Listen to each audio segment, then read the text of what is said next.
성탄절 아침 그리스도의 탄생을 기뻐하는 모든 이들에게 하나님의 은혜와 평화가 가득하기를 기원합니다. 예수 그리스도가 오심으로 인류가 얻은 큰 가르침이 있습니다. 생명의 길은 낮은 곳에 있다는 가르침입니다. 무엇보다 예수님의 탄생 이야기가 그것을 말해줍니다. 들판의 가난한 목자들에게 그리스도의 탄생 소식이 전해졌다는 이야기, 아이를 누일 곳이 없어서 구유에 누이게 되었다는 이야기, 또 오늘 본문에서 말씀이 육신이 되었다는 이야기, 이 모두가 낮은 곳으로 오신 예수님에 대한 이야기들입니다. 예수님의 탄생 이야기는 메시아에 관한 이야기치고는 독특한 성격을 갖고 있습니다. 그것은 우리가 예수를 통해서 얻게 될 구원의 특징을 알려주는 것입니다. 예수의 구원은 낮은 곳에 있으며 예수의 평화는 낮아짐으로써 얻게 됩니다. 예수를 따른 모든 신앙 공동체는 생명의 길을 낮은 곳에서 찾았습니다. 낮아지는 것은 단지 마음의 마술이 아닙니다. 낮아지는 것은 고통당하는 사람들, 애통해하는 사람들, 가난한 사람들, 힘겨운 사람들, 그들 곁에 함께 있는 것입니다. 오늘 성경 본문 이사야 52장은 오랫동안 성탄절 아침에 교회가 읽었던 글입니다. 제2 이사야로 불리우는 이 예언자는 자기 땅에서 쫓겨나 유배당한 사람들에게 말씀을 전했습니다. 포로로 살아가는 그들에게 삶이란 가장 낮은 곳을 살아가는 삶이었습니다. 그 포로 생활은 절망과 무기력, 좌절과 슬픔, 패배와 분노가 일상이 된 삶입니다. 고통이 너무 가까이 있기 때문에 평화를 꿈꾸는 것마저도 쉽지 않았습니다. 이때 예언자는 놀라운 상상력을 발휘해서 하나의 이미지를 그려내었습니다. 희소식을 전하려고 산을 넘어 달려오는 발. 그 발걸음이 도착해서 외친 소식은 평화가 왔다. 구원이 이르렀다. 하나님께서 다스린다. 이런 내용이었습니다. 이 선언은 하나님이 아닌 우상들, 그들의 삶을 지배하면서 신처럼 군림하고 있는 그 권력들, 그것이 더 이상 지배력을 갖게 되지 못할 것이라는 의미입니다. 성탄절에 이 본문을 읽은 교회는 평화가 왔다, 구원이 이르렀다, 이 예언의 말씀을 예수께서 탄생했다, 그리스도께서 다시 태어나신다 하는 그 말씀으로 읽었던 것입니다. 하나님이 아닌 우상이 지배하는 질서, 악한 사람이 선한 사람을 조롱하고 강자가 약자를 억압하는 죄악의 질서가 무너지고 고통당하던 사람들에게 평화와 은혜가 넘치는 곳, 바로 그것이 그리스도가 탄생한 자리입니다. 우리가 사는 세계에서 희망은 좀처럼 탄생하지 않습니다. 그러나 한번 태어난 희망은 또한 쉽게 죽지도 않습니다. 너희 하나님께서 다스리신다는 이 이사야의 말씀은 그들에게 희망의 말씀이 되었습니다. 그것은 하나님께서 당신의 백성을 이 변덕스러운 역사의 수레바퀴에 깔려 죽도록 내버려 두지 않으신다는 구원과 평화의 소식이었습니다.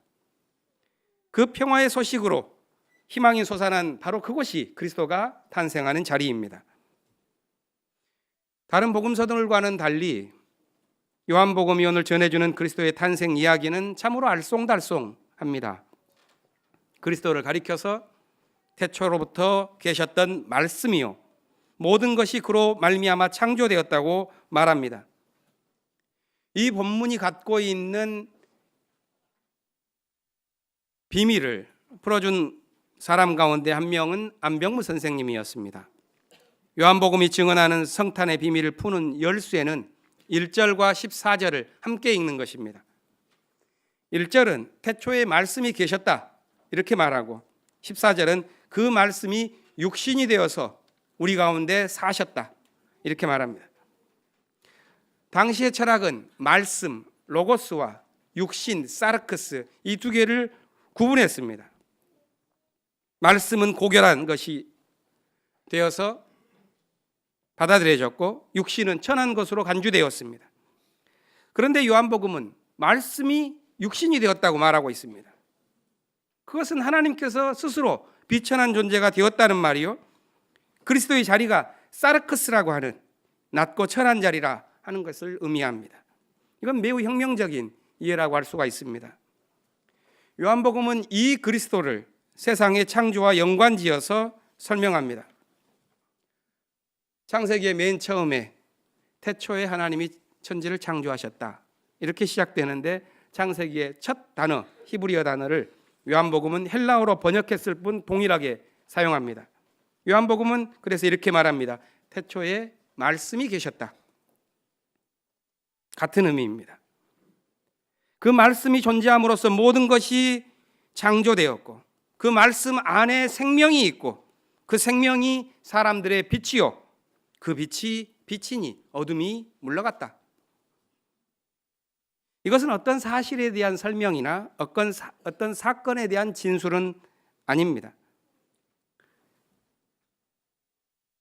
진리에 대한 시적인 표현이거나 깨달음에 대한 상징적인 표현처럼 보입니다. 이것은 간결하지만 풍요로운 의미를 깊이 있게 전달해 줍니다. 어둠이 물러간 삶, 바로 그것이 새로운 탄생이라고 할 수가 있습니다. 하나님의 말씀을 마음에 모시면 그 말씀이 생명의 참 빛을 낳고 그 빛을 따라서 우리는 하나님의 자녀로 살아가게 되는 것입니다. 이것이 요한이 말하는 성탄의 체험입니다. 성탄이란 아기 탄생에 관한 신화적인 어떤 이야기를 믿느냐 마느냐 하는 일이 아니라 그리스도가 자기 안에서 태어나는 새로운 경험을 의미하는 것입니다. 그것이 성탄의 참된 의미입니다. 하나님께서 함께 하시는 임마누엘의 사건에서 그리스도가 다시 등장하는 것이죠. 예수 그리스도는 요한복음에서 오늘 본문에서 세 가지로 상징됩니다. 말씀이요, 생명이요, 빛이라. 그런데 사람들은 이 말씀과 이 생명과 이 빛을 경험하면서도 놀랍게도 그것을 받아들이지 않습니다. 그 삶에는 성탄의 경험이 있을 수가 없지요. 그러나 생명의 말씀을 받아들일 때 하나님의 자녀가 되어 살아갑니다. 그의 삶에 그리스도가 탄생합니다. 성탄의 시간은 아기 예수의 탄생을 구경하는 시간이 아니라 그리스도를 맞는 시간입니다. 그것은 생명에 속한 길이 어디에 있는가를 분별하는 시간이요, 어둠을 몰아내고 빛을 비추는 시간입니다. 그런 의미에서 성탄에 관한 소식은 정보의 문제가 아니라 믿음의 문제입니다. 그것은 내 안에 독생자를 모시고 그분의 은총과 진리가 나를 지어가도록 우리를 내어 맡기는 믿음과 연관됩니다. 이 믿음을 소유할 때 우리 삶을 움직이는 근원적인 힘이 우리를 찾아오신 하나님의 말씀, 그리스도라는 사실을 우리는 고백하게 되는 것입니다. 히브리서의 본문은 보다 더 적극적으로 이 믿음의 비밀을 말합니다. 1장 2절에서 하나님은 당신의 아들 그리스도를 통하여 이 세상을 지어가신다, 이렇게 말하고 있습니다. 이건 무슨 의미입니까? 피조물은 오늘도 고통당하며 인류는 가난과 분쟁, 탐욕과 파괴, 대립과 갈등의 현실을 살아갑니다.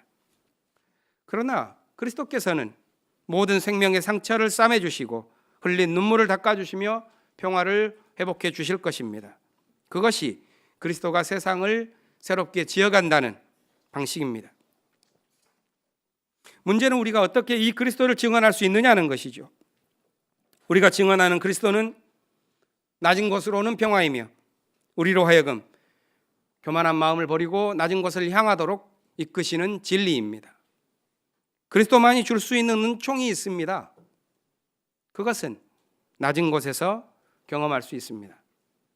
스스로 낮아지며 그리스도를 드러내는 삶, 그 사람들의 행동과 마음과 말 속에서 그리스도가 피어납니다.